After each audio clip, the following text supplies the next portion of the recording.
Assalamualaikum warahmatullahi wabarakatuh. Sobahul khair, selamat pagi segenap siswa kelas 6 dimanapun Anda berada. Jangan lupa bahagia, semangat dan sukses selalu untuk kalian. Alhamdulillah, pada kesempatan kali ini kita akan kembali melanjutkan materi ilmu pengetahuan sosial. Yang akan kita bahas adalah menjelaskan perubahan kehidupan masyarakat Indonesia di bidang ekonomi. Materi ada di tema C, subtema 3, pembelajaran 1. Ekonomi. Apa itu ekonomi? Kita ulang kembali. Ekonomi adalah kegiatan manusia yang berkaitan dengan aktivitas produksi, distribusi, dan konsumsi terhadap barang dan jasa. Jadi 3 kunci ekonomi adalah ada produksi, distribusi, dan konsumsi. Orang yang melakukan produksi disebut produsen, orang yang melakukan distribusi disebut distributor, dan orang yang mengkonsumsi atau yang membeli disebut konsumen. Jadi 3 dalam hal ekonomi ada produksi, pembuatan, distribusi, penyaluran, dan konsumsi, yaitu pembeli. Jadi ketika seseorang, misalkan satu contoh, ada seorang ibu yang membuat lontong, berarti dia sedang memproduksi barang, yaitu lontong. Kemudian lontong yang dibuatnya itu didagangkan kepada masyarakat. Nah, itu disebut distribusi. Orang yang mendagangkan itu disebut distributor. Sedangkan orang yang membeli lontong disebut konsumen. Jadi orang yang membeli lontong disebut konsumen.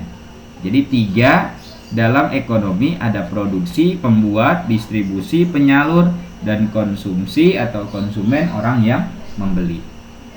Jadi secara umum, definisi atau arti ekonomi adalah semua yang berhubungan dengan upaya dan daya manusia dalam memenuhi kebutuhan hidupnya.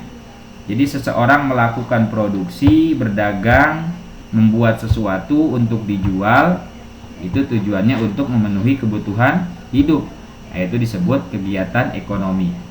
Atau simpelnya, mudahnya, ekonomi itu adalah kegiatan menghasilkan dan menjual barang.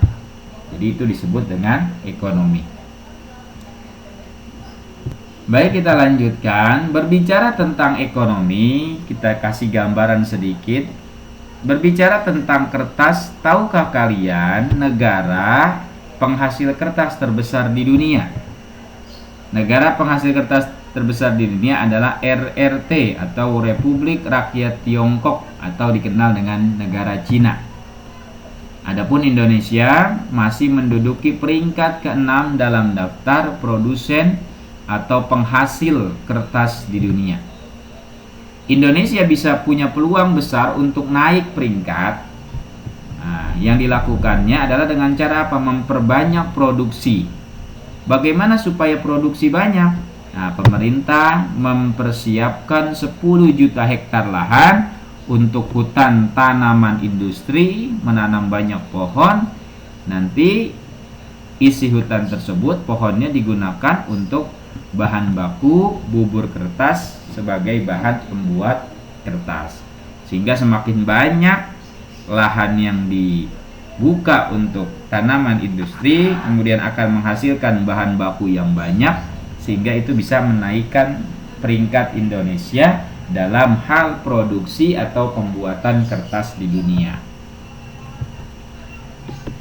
Kertas berasal dari bubur kertas yang terbuat dari campuran serpihan kayu, bahan kimia, dan air. Bagaimana proses pembuatan kertas? Simak pada gambar berikut. Pertama, bahan kertas adalah kayu. Jadi pohon itu ada kayunya. Nah, kayu itu dikupas kulitnya, kemudian dipotong hingga ukurannya sangat kecil. Lihat pada gambar 1. Jadi kayu-kayu dipotong menjadi lebih kecil ukurannya. Kemudian pada gambar 2 lihat potongan kayu dicampur dengan bahan kimia hingga menjadi bubur, menjadi halus. Kemudian pulp atau bubur halus dari kayu diberikan bahan pemutih untuk menghasilkan kertas berwarna putih. Lalu pulp masuk ke dalam mesin pembuat kertas. Lihat pada gambar 4. Gambar 4, bubur yang sudah halus masuk dicetak menjadi mesin pembuat kertas. Pada gambar 5 bisa kita simak. Pada gambar 5 kandungan air dalam pulp dihilangkan, dikeringkan dengan mesin press. Pada gambar 6, kertas kemudian digilas sehingga membentuk lembaran dengan ketebalan tertentu. Pada gambar 7 kita lihat kertas yang sudah jadi digulung menjadi gulungan besar dan siap digunakan sebagai bahan baku pembuatan buku, majalah, atau koran. Jadi itu tahapan kertas yang ada pada kita, pada buku kita, buku tulis, buku paket. Jadi prosesnya itu dari bahan baku, yaitu bubur kertas. Dari mana bubur kertas dihasilkan? Yaitu dari kayu yang diambil dari hutan. Itu jadi proses ekonomi memproduksi barang. Nah, sehingga setelah jadi kertas, barulah kertas-kertas itu didistribusikan atau dipasarkan, disalurkan. Nah, orang yang membeli disebut konsumen. Nah, setelah kertas selesai diproduksi, selanjutnya adalah menyalurkan hasil produksi. Nah, disebut distribusi kepada konsumen atau pembeli. Ada yang didistribusikan atau disalurkan ke dalam negeri, ke berbagai wilayah dan kota di Indonesia. Ada juga yang disalurkan ke luar negeri, disebut ekspor. Jadi kita buat barang, kemudian kita jual ke luar negeri, itu disebut ekspor, yaitu menjual barang produksi dari dalam negeri ke luar negeri. Sedangkan impor dari luar negeri ke dalam negeri yang tidak ada di negara kita, kita bawa, kita ambil, kita beli dari negara lain, nah itu disebut impor. Jadi bagaimana proses distribusi? Nah, jadi produsen itu pabrik, kemudian menjual kepada agen. Jadi agen ini kemudian memasarkan ke pedagang pasar. Pedagang pasar kemudian menjual barangnya kepada pedagang-pedagang kecil di kampung-kampung. Kemudian barulah dibeli oleh konsumen. Jadi produsen itu adalah pabrik pembuatnya, agen, pedagang pasar, dan pedagang kecil itu distributor, sedangkan orang yang membelinya itu disebut konsumen. Jadi kegiatan distribusi, yaitu pengiriman atau penyaluran atau penjualan, selalu mengalami perubahan. Dulu atau dahulu pemilik produksi, satu contoh misalkan petani, hanya dapat mendistribusikan atau menyalurkan, menjual hasil panen taninya itu ke masyarakat sekitar dikarenakan terbatasnya alat transportasi. Jadi satu contoh, dulu misalkan kalau di kampung Arman ada petani padi, dia akan memanen padinya dan menjual kepada masyarakat Arman. Tapi di zaman sekarang, di zaman serba canggih, saat alat transportasi semakin banyak, maka suatu yang diproduksi atau dihasilkan di satu daerah dapat disebarkan, disalurkan, didistribusikan ke daerah lain, bahkan hingga ke luar negeri. Jadi sekarang itu distribusi dapat dilakukan ke tempat yang jauh. Kenapa? Dikarenakan perkembangan dan kemajuan alat transportasi. Kemajuan sarana transportasi merupakan salah satu wujud perubahan sosial budaya dalam masyarakat. Jadi kegiatan ekonomi mengalami perubahan disebabkan karena kemajuan alat transportasi. Jadi alat transportasi ini merupakan salah satu wujud perubahan sosial budaya di dalam masyarakat. Dengan adanya perubahan tersebut, berbagai kebutuhan masyarakat saat ini dapat terpenuhi dengan cepat. Jadi saat pabrik misalkan ada di Kalimantan, kita yang di Depok bisa untuk membeli karena ada alat transportasi yang digunakan untuk mengirim atau mendistribusikan, menyalurkan barang-barang dari daerah lain. Selain untuk memenuhi pasar dalam negeri, distribusi juga dilakukan untuk memenuhi pasar luar negeri. Oleh karena itu, produsen melakukan ekspor. Jadi produsen melakukan ekspor, pengiriman ke luar negeri.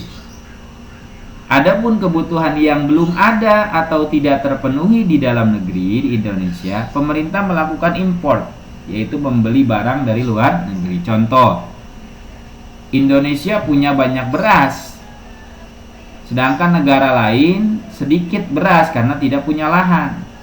Maka beras yang ada di Indonesia akan diekspor untuk memenuhi kebutuhan lain. Sedangkan contoh misalkan suku cadang kendaraan motor, itu pabriknya di Jepang. Karena tidak ada di Indonesia atau di Jakarta, sehingga penyalur barang di Jakarta ini akan membeli alat, akan membeli barang suku cadang kendaraan dari luar negeri. Itu yang disebut dengan impor. Jadi ekspor itu mengirim barang ke luar negeri, sedangkan impor itu mendatangkan barang dari luar negeri ke dalam negeri. Jadi dalam jual beli ada yang namanya ekspor impor, mengirim dan mendatangkan barang dari luar negeri. Alat transportasi yang digunakan untuk mendistribusikan barang diantaranya ada pesawat kargo. Jadi pesawat kargo ini biasanya untuk mengirim barang ke luar negeri atau ke daerah Indonesia yang berbeda pulau. Kemudian yang kedua ada kapal peti kemas. Jadi kapal peti kemas ini mengangkut puluhan ribu barang dalam satu kapal, melewati laut atau samudra yang luas untuk mengirim barang ke daerah pulau lain atau negara lain. Kemudian yang ketiga ada truk. Itu bisa juga digunakan untuk mengangkut barang dengan jumlah besar ke wilayah antar kota atau antar provinsi. Kalaupun antar pulau, truk itu harus masuk dulu ke dalam kapal. Baru setelah kapal itu sampai di pulau lain, dia akan keluar dan menyalurkan barangnya. Jadi dari 3 alat transportasi yang digunakan untuk mendistribusikan barang, ada kekurangan dan kelebihannya. Kalau lebih cepat tentu pesawat terbang. Kalau lebih murah tentu truk. Gitu. Kalau lebih banyak untuk mengangkut barang, tentu yang diunggulkan adalah kapal peti kemas. Jadi semua 3 jenis alat transportasi yang digunakan untuk mendistribusikan barang ini memiliki kekurangan dan kelebihan dan memiliki fungsinya masing-masing. Nah, tentunya kalau dengan pesawat biayanya lebih mahal. Artinya misalkan barang yang harganya tadinya hanya 20.000, ketika dikirim ke luar negeri bisa 200.000. Kenapa? Karena barang tersebut datang sampai melalui pesawat, sehingga ongkosnya terhitung. Nah, oleh karena itu, jadi setiap alat transportasi ini memiliki kelebihan dan kekurangan